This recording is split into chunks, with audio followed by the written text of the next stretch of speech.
All right, we're doing Parashat Tetzaveh.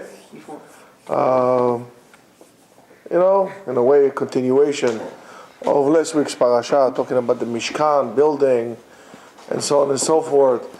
I don't know, seems very technical. However, I want to try to open maybe a little Pandora's box. We see what we find there.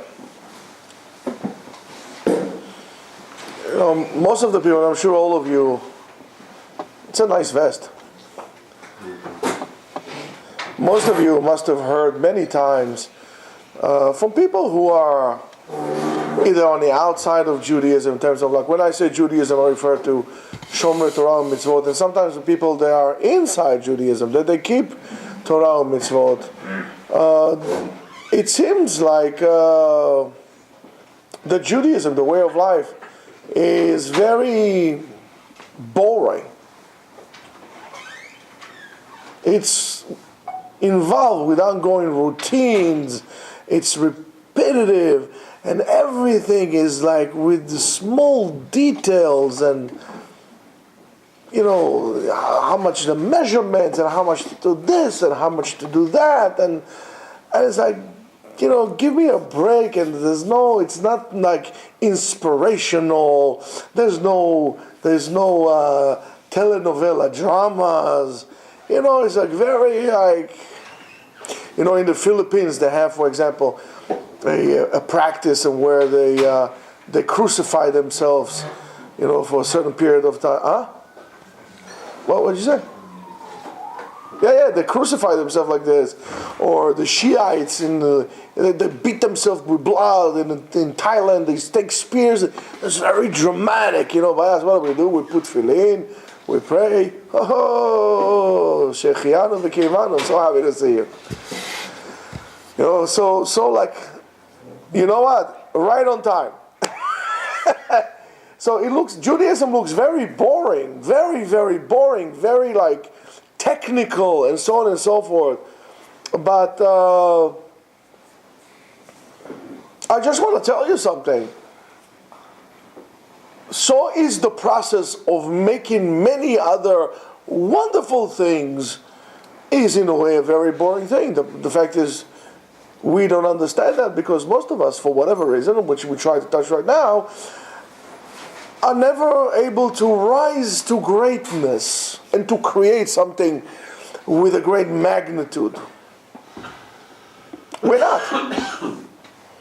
How many of us actually wrote a beautiful, musical piece? Many people know how to play piano, guitar, whatever people play. Even that, most of the people, even those who play, don't play it good. There's just a handful of people who are really able to play on a good level. I mean, today you can go rent a hall, whichever hall there would be. You can pay. It will cost you.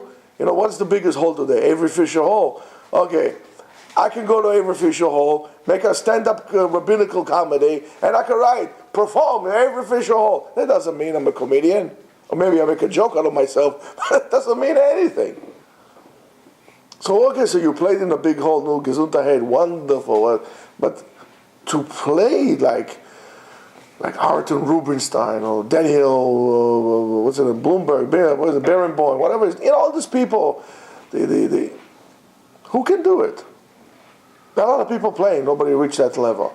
Many people write books, but nobody writes an exciting book, something that you can read and, my goodness, I can't let it go of my hands, or create something fantastic. The question needs to be asked, of course, why? And wait a minute, this is not a life coaching shiur. I'm not life coaching you. This has to do with the parasha somehow. I think it has to do, first of all, with where we are and which culture we grew up in. And our culture is a Western society, Western culture. I think we said it, was it in Isaiah 49. 49. 59. What are those? He says in the Ma'arav יקראו בשם ובמזרח יקראו בכבודו. In the West they'll call God by his name or recognize him by name, but in the East they recognize him with his glory. Everything in the West has a name. So as God has a name, but giving it the name does not mean that you recognize the glory and the greatness of that. And so therefore, in the West, we were taught that the religious experience, it's something that's supposed to be like an LSD trip.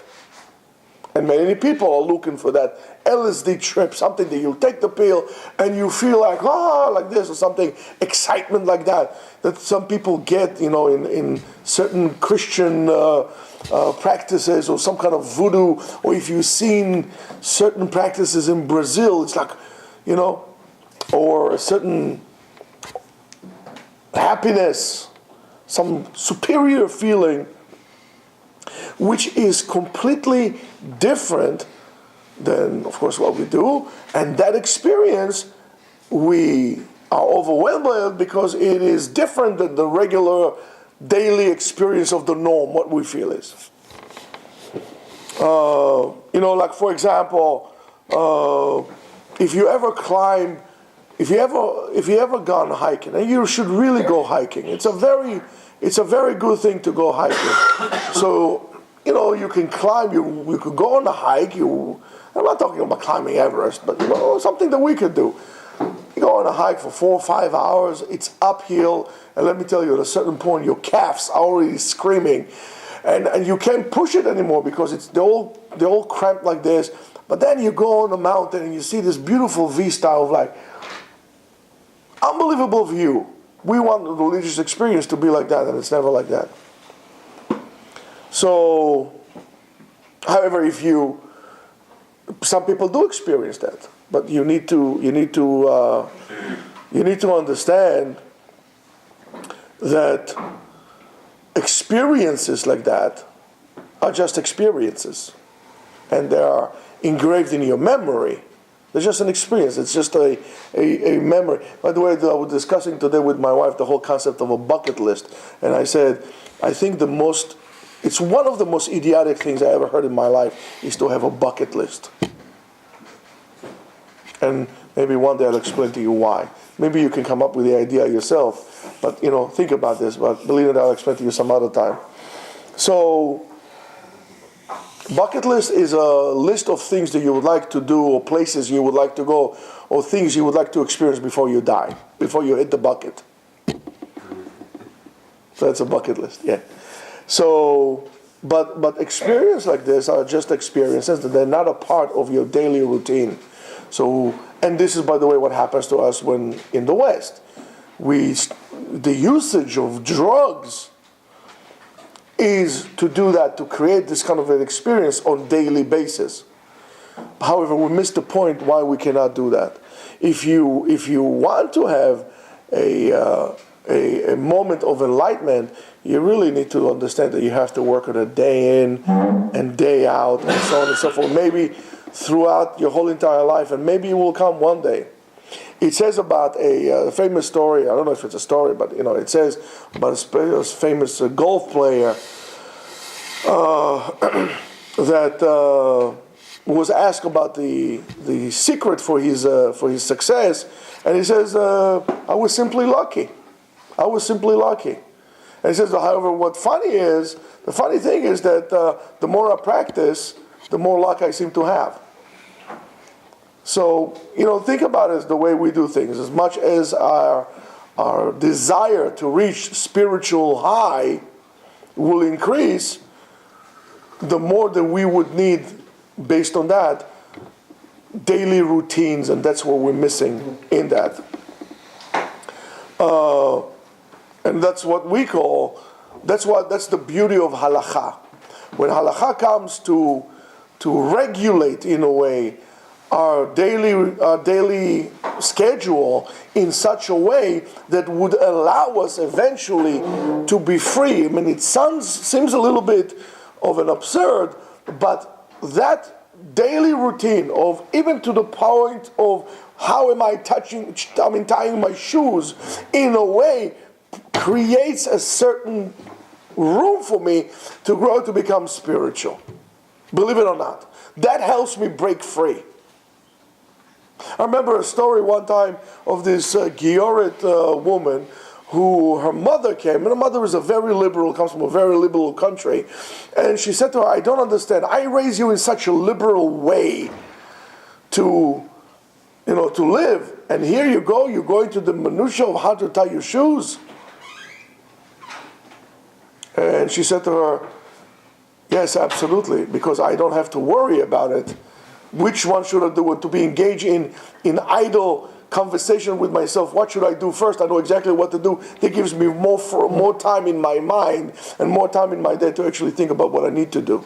I don't have to worry about it. It says, and this is, by the way, bring us to a most amazing medrash. Listen to this medrash.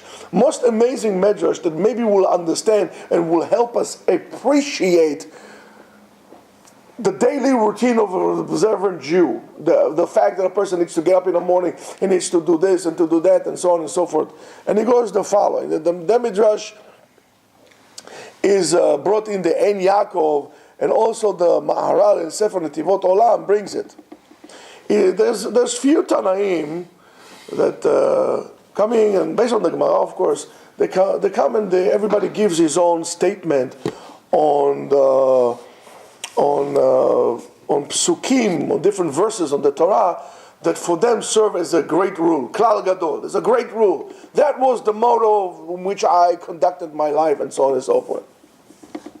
So Ben Azai comes and says, the pasuk, Zeh Sefer Toldot Adam, as it says in Bereshit, in Sefer Bereshit in Perek Hey, Zeh Sefer Toldot Adam, Beyom Bero Elokim Adam, B'dmut Elohim Asa Oto. That was the thing that came to him, that HaKadosh Baruch Hu created us in an image, and so on and so forth. That was the leading rule, pasuk in his life. Ben Zoma says in a different pasuk, Shema Yisrael Hashem Elokeinu Hashem Echad, in Sefer Dvarim. That's what the unification of Hashem and Am Yisrael and everything, that serves to him as a motto throughout his life to lead him. Okay, this is very interesting, because all those like Ben this. Comes this guy, it's a very funny name. His name is Ben Nanas. Nanas means a dwarf. So his name is Ben Nanas, and he said something completely different. Ve'ahavta le'reacha kamocha. Yofeh me'od. Wonderful. Ahavta le'reacha kamocha, which is very easy to understand. That's yofi. But all of a sudden comes the last Ben, and his name is Ben Pazi. And he brings a pasuk from our Parashat, our Parashat Shavua. And that's the pasuk in which helped him explain and guide his actions throughout the span of his life. And what's that pasuk? When you read this, you say, what? And the pasuk goes like this. Et hakeves ha'echad ta'aseh v'boker, ve'et hakeves ha'sheni ta'aseh ben ha'arbaim. The first lamb you bring as a sacrifice in the morning, and the second lamb you bring as a sacrifice in the afternoon. Hello? Anybody there? This is the Klal Gadol? What you been smoking lately? I mean, it's like, what is this thing? Tell me some pasuk, ani Hashem Elokecha, this. And the answer is yes, absolutely. Absolutely. And you should know, and what does it mean? Well, of course, it talks about the korbanot that we do, which is shacharit, mincha, arvit, and so on and so forth. Or in other words, Rabotai, the dirty word in which we don't like to acknowledge, it's called routine. Routine. And the Midrash finalizes and says, halacha, like Ben Pazi. I want to tell you a story. I forgot the name of the book. It talks about different habits of very important, successful people. Read it years ago. I'll tell you a story. Anybody heard about Ludwig van Beethoven? Composer. Yeah.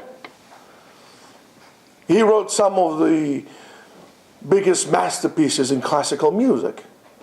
It was, when we say classical music, most people would say Beethoven. They wouldn't say Mozart, they said Beethoven. Beethoven, What? The one that got blind. Yeah, no, deaf. Yeah, deaf. So Beethoven, every day had a certain ritual. Every day he used to get up in the morning, make himself, I don't know, a cup of coffee, a cup of tea, whatever he made. And I think it was coffee. And his coffee was he was very particular how his coffee would be made. Every cup of coffee had to have 60 coffee beans inside. Exactly. After he made his special coffee with 60 beans, then he would sit at his table and he would write his music until maybe 2 or 3 in the afternoon, more or less. I don't know exactly what time. After that, he would go for a long walk, and together with him, he had a pencil and some notebooks in which you can write. Of course, we all know the pastoral he wrote outside, and any idea that he would come, he would write it down. And every evening after his meal, he used to drink beer. He used to like to drink beer. He used to smoke his pipe, and he used to go to sleep no later than 10 o'clock, like a machine. Okay, what does this have to do with it? I'll show you. There was a famous writer, Anthony Torlop, that worked a full job in a post office. He paid the guy to wake him up every morning. I guess he had a problem waking up. But he paid somebody to wake him up every day exactly at 5 o'clock.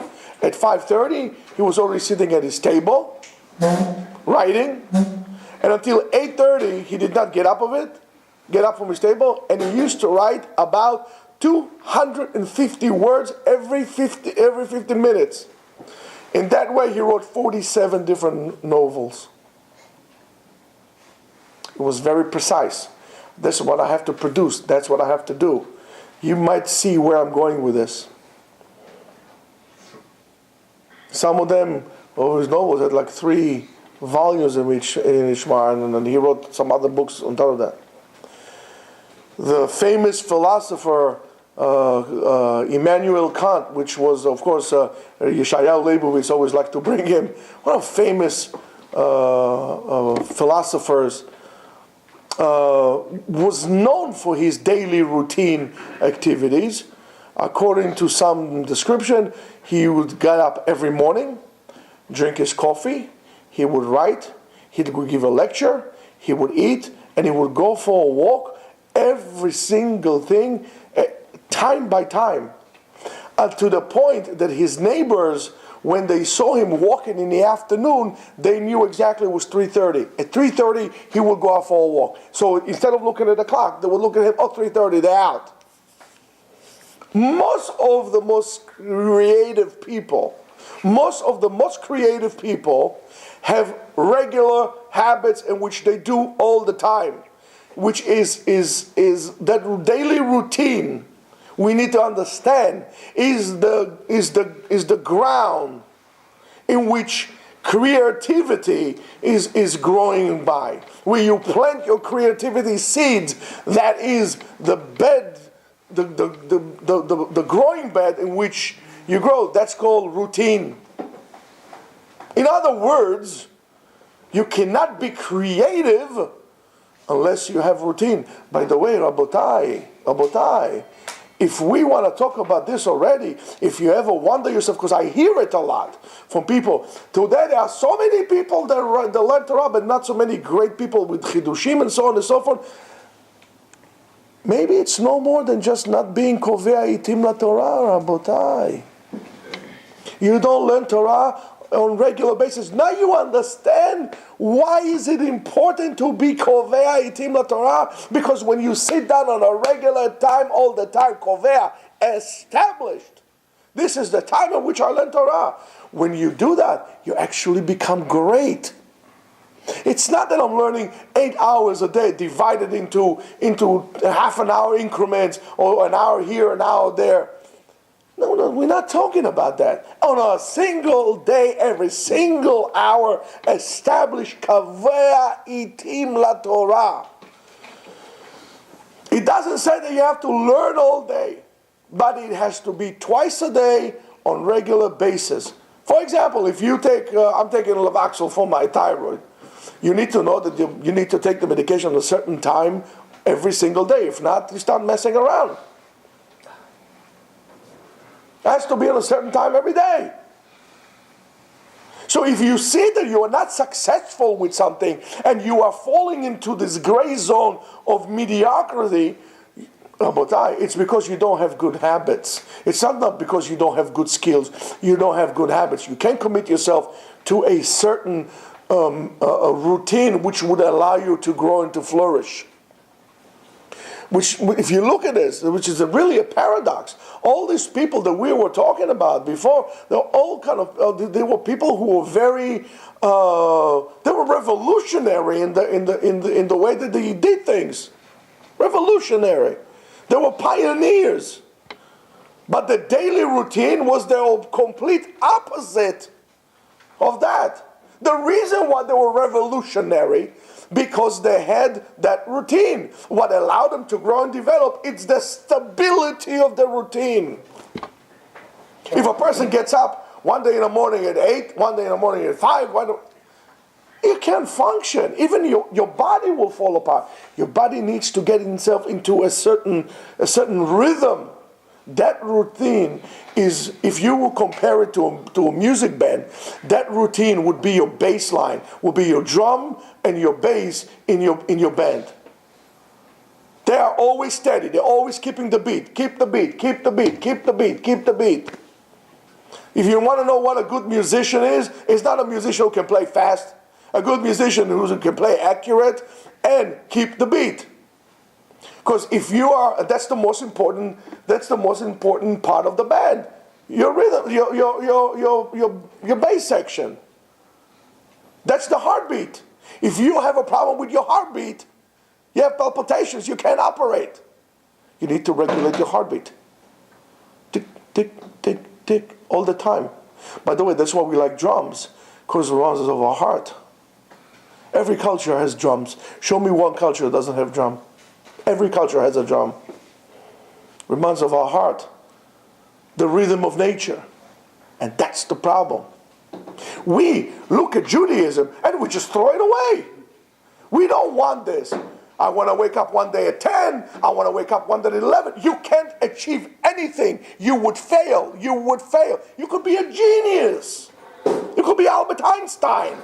If you don't have that discipline, that's why I said, especially for you guys, living in this time of age, if you can't commit, you know that it's important to learn Torah, but you can't commit yourself because throughout your life you were taught and encouraged to live in a chaos. Nobody ever held you responsible for something. So if you want to cure it, go learn martial arts. You learn the discipline. You learn your place. You learn you need to practice all the time. And that's true to anything else. Then you can come and learn and continue. Now, you can call those people boring. It's boring. Every day you do the same thing. However, as the old saying says, geniusy, become a genius, is 1% of inspiration and 99% of investment. In order to become a genius, you need the 99% of investment. You need to invest yourself in that portion. Then you'll get the inspiration. You would not be able to get the inspiration if you haven't put your 99% into your stability, into your routine. So, Why don't we reach this level of geniussy? Okay, so we already said one way, or one reason, or main reason is lack of discipline and lack of ability to create a solid ground in which we could, which is a fertile soil and a solid ground to rejuvenation. But not only that, and I have a typo here, not only that, there's something else also which we find also throughout the Mishkan. So now you see, when HaKadosh Baruch Hu created the Mishkan, or told Moshe Rabbeinu to create the Mishkan, he told him to create the Mishkan where? Where is the Aron? Where is the Mishkan? Where is the whole apparatus of the tabernacle? Well, in the middle of the Israelite camp. Tribes from here, tribes from there, two on the sides, Aron HaKodesh in the middle. Why? Because everybody from any place can always see the Aron. Everybody can always refer to that consonant of the avodah, the routine, so they could relate to it, so they won't get drift into other things. They always see it. So that's one thing. It was in the middle. But there's another reason. There's another reason which is also has to do with this parasha, which has to do with the Mishkan. The Gemara in Masechet Shabbat explained to us that Aharon was rewarded with the merit to wear the Choshen, which represents Am Yisrael and his mishpat to HaKadosh Baruch Hu on his heart, only for one reason. And the reason is that when HaKadosh Baruch Hu told Moshe Rabbeinu that he was the chosen one who he was picked to be the chosen one to take Am Yisrael from Egypt to redemption, to freedom, Aharon, just like the opposite of most of us, was very happy for him. Because HaKadosh Baruch Hu told Moshe Rabbeinu, "V'ineh hu yotze likratcha v're'eh v'sameach belibo." He saw, he's coming towards you to greet you, and he's happy in his heart. He's happy for you. Most of us would say, wait a minute. My little brother? I'm the Bachor. I'm the adult. I deserve. Why him, not me? Throw a whole fit around. Aaron, absolutely not.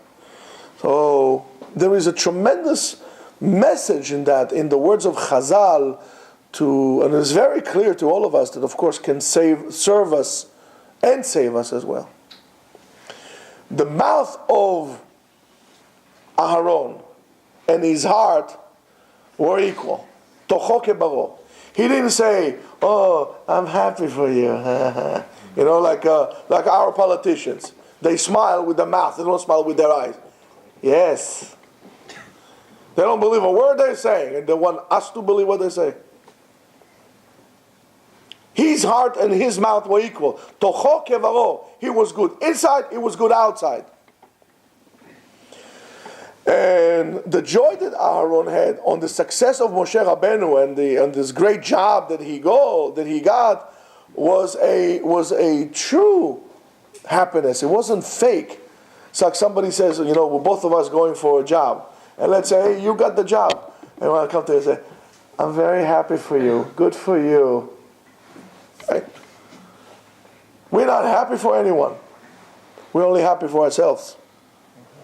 So that's exactly what it is. He was very happy. He didn't mind even to say, we have a problem telling somebody, he's doing a good job. You can take him. We're not happy when somebody is successful, and that's something that we need to pay attention to. And the same thing also, he didn't think about all the times that Moshe lived comfortably in the palace of Paro, and he was suffering among Bnei Israel. He didn't make the cheshbon, why him, not me, and so on and so forth. So from Aharon we learn this wonderful midah of being happy for somebody else and speaking on behalf of somebody else. Complimenting other people. We have a problem complimenting other people. Most of the people will compliment another person when they can serve them somehow, right? Let's say, for example, you are a great worker, right? And here's the boss. so I'm going to compliment you to the boss, what a great job he does, because after all, guess what? I picked him. So it's always like that. And that's something that we need to learn from Aharon. Aharon was not jealous, was not selfish, and was not involved in struggles of ego about kavod and so on, prestige and so on and so forth. And because of that, HaKadosh Baruch Hu took the Choshen Mishpat and said, place it on your heart that we should learn to do the same thing by appreciation of the heart of Aharon, and we should learn and imitate the same thing. And if you think about this quality that we have, of that we can say something nice about other people and so on and so forth, which most of us suffer from, we will see really how unneeded, there's really no place for those qualities, and they don't contribute anything to us. People can spend years on idle thoughts on how much other people have in relations to how much I have, how much they took, how much they ate, how much they drank, how much they made, how much this, so on and so forth, and on and on and on. And look at this, anytime that somebody is successful, right, there's always people that would make fun of him.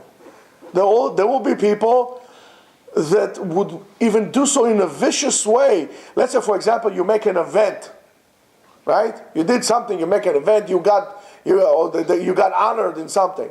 Somebody will come and speak and say, and he will say, oh, this guy, and so on and so forth.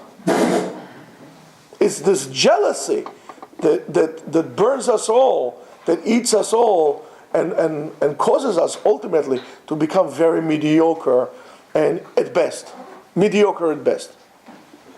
Chazal tells us in Pirkei Avot the following: Hakinah, jealousy, hata'ava, desire, v'hakavod, and honor, motziim et ha'adam min ha'olam, would make you lose your world. If you fall into one of those traps, which are of course all connected into one another, you're considered to be a dead person. You stop living. Because you can't live your life anymore. Because all day long you occupied yourself with what he has and not me, what he got and not me, what he eats and not me, what he drinks and not me, and so on and so forth. And yes, his heart is pounding and so on and so forth. He might look like a regular person, and he goes to work and he has a wife and he has children and so on and so forth. But he internally, his pnimiyut is internally, gets completely numb, destroyed. His inside, his neshama, instead of brightening with illuminating light, is covered with darkness, with soot of kin'ah and jealousy. Lifeless. And you look at people and they're alive, but they look dead. Okay, so he's successful. He has a lot of money. So what? Are you willing to give anything from you for what he has? You don't know how things are from the inside. You don't know what this person has. I'm really serious. I used to think that I could not live in Brooklyn. Today I realize differently. Listen, you know me. I like the outdoors. I wouldn't mind to have like a 100 acres somewhere in the mountains, or in, I don't know, in Wyoming or in Texas or whatever. The outdoors. I love the outdoors. But really, what difference does it make to me? What's important is what? What I have inside my house, not outside my house. My inside of the house. And so is the same thing to us. And the answer to the question, why do we need exactly what we have, and why we always desire what somebody else has, it all depends on how you look at things. And what do I mean? Most people, their outlook is from the inside out. They look at what everybody else inside, what outside of themselves. Why? Because we have always the famous rule: the neighbor's greens is always grass. No, the neighbor's grass is always green, or the neighbor's grass always smells better. Oh, it's greener. Yeah, okay. I don't know. I don't smoke grass, and I don't like grass. I like to plant potatoes and tomatoes. Yeah, the neighbor's grass is always greener, yes. Because you see, if it was up to me, I would rip all my grass out of my garden and plant stuff. But that's always what it is. So what will happen? So a person has a house, and he looks at his neighbor's grass, and it is greener. So he will buy his house. And then he looks at his old house, because that's his neighbor now. Yeah. And that looks green too. Greener it looks. And what are you going to do? You're going to buy the whole neighborhood? What do you care about? So one thing you can do is just keep on looking at your grass, which is very green, it's very nice. Or just rip the grass. Who cares? But think about that, right? If you're going to be, and if you, let's say for example, were able to buy your next door neighbor, go to Etzion, he'll sell you any house you want. You buy the grass or the house next door with a beautiful grass, right? You're still not going to be content, because you're going to look at all the other things that other people have that you don't have. So it never ends at your grass. Then he's going to have a more sophisticated lawnmower. It's ridiculous to me when I see people when they have a yard. It's like a regular suburban thing, and they have like mobile tractors. I mean, what are you doing? Why? Because the other neighbor has it. I'll never forget. I'll never forget that. Somebody I know bought a few years ago. He had it on sale. He bought a snowblower. Until that point, everybody in the block was hand shoveling the snow. Everybody. All of a sudden, one guy decided to buy a snowblower. Next year, somebody bought, it's not a snowblower, it's like a bulldozer. And it's huge. The year after that, somebody else bought something that is 3 times, it's a whole machine. We live in New York, we don't live in Alaska. Why do you need such a big machine? Because everybody needs to outdo everybody else. And guess what? It barely snowed this year. But they have those tractors. It's unbelievable. People are crazy. And it goes like this to anything else. You make a wedding for $10,000, he will have to make a wedding for $15,000. He will have to make a wedding for $20,000. $20,000. Do I hear 30, 40, 50, $100,000? You're going to go into debt to outdo somebody else. Tell me, what's wrong with you? That's not the midah of Aharon. So therefore, in doing so, we become reactive to somebody else's. We never can take an initiative in our lives to do something. We are always playing second violin to somebody else, because we always have to outdo someone else. So I never get to do what I want in my life. What I do in my life always determined by somebody else, because I need to outdo them. What is wrong with us? Be very happy with what you have. And this is all because we have a little obsession, and that obsession is to collect wealth and so on and so forth that is not necessarily dependent and derived by our personal needs and our personal wants.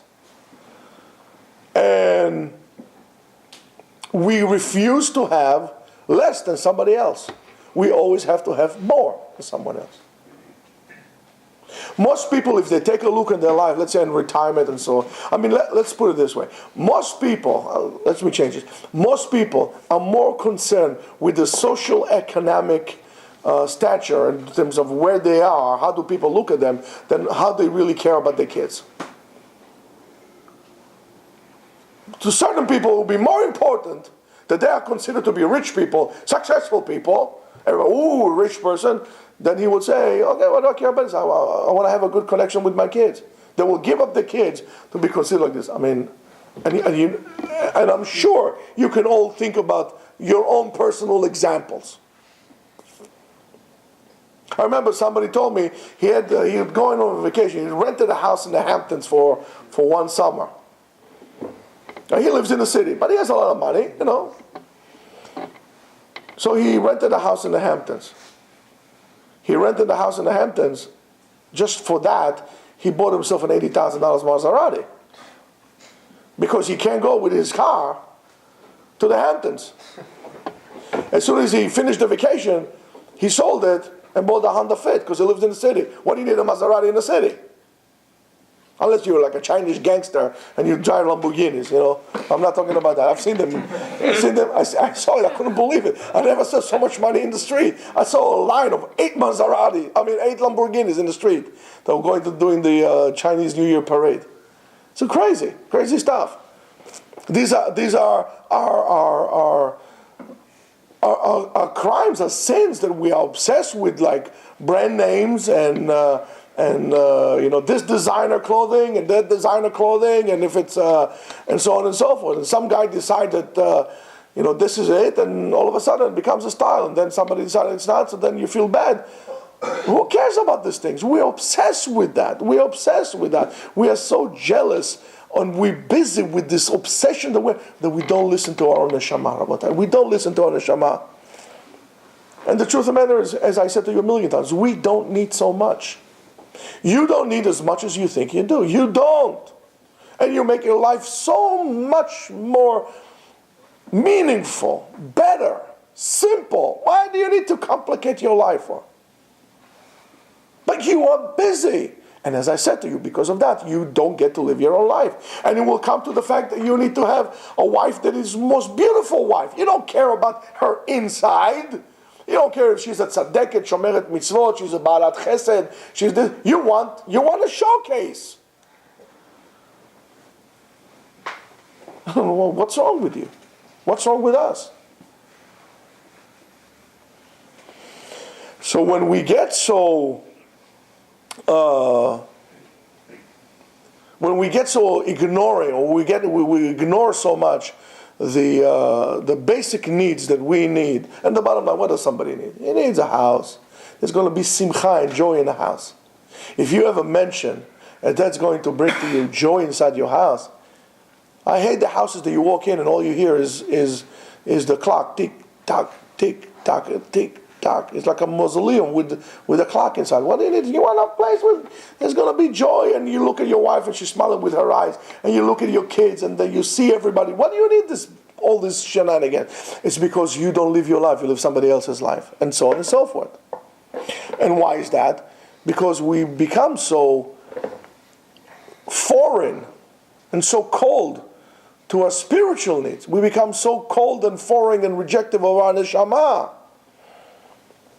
Because many times, that's how we allowed it to be. We get so much influenced by the others that to a certain point, somebody else's success becomes a threat to my own life. And because he's successful, it's a threat to me and to my existence. And therefore, as a result of that, I can never say anything nice about this person. And because of that, I stop living my life. And because of that, I don't get to wear a badge of honor on my heart from HaKadosh Baruch Hu who tells me this person has a big heart. Listen, there are some advantages of looking around and accepting good things from your society and learning new things, but I'm not talking about that. I'm talking about aligning your outlook to be able to be genuine and true and truthful to your soul, to your spirit, and don't push it away. And this jealousy that we have to others, it goes hand in hand with lack of ability to develop true love. It will be very hard for you to love anyone, because you never connect to them from a place of love. You connect to them from a place of reaction, not action. Because they're all showcased for you. And you can't develop love to items. Even the people who are supposedly closer to you in your life are no more than items. I have something stabbing me in my back. There's no more than items for you. So, by doing so, I'm creating a very narrow eye, what we call ayin tzara. We can't be nice to people. When we become jealous, bitter, and that's how we depart from the world. We waste so much time on being somebody else that we can never develop our own selves. We all have the skills. As the Rambam says everybody could become, anybody that wants, could become like Moshe Rabbeinu. The question is, why don't we become like Moshe Rabbeinu? It's because we're always busy living somebody else's life, measuring ourselves according to somebody else's scale. And the result of that, we can never develop our own routines. We develop somebody else's routine. We despise our routine. And it happens to us on an individual level, and it happens to us on a national level. Us as Jews are never happy. We always have to copy somebody else. I'm not saying that the life of the goy is wrong.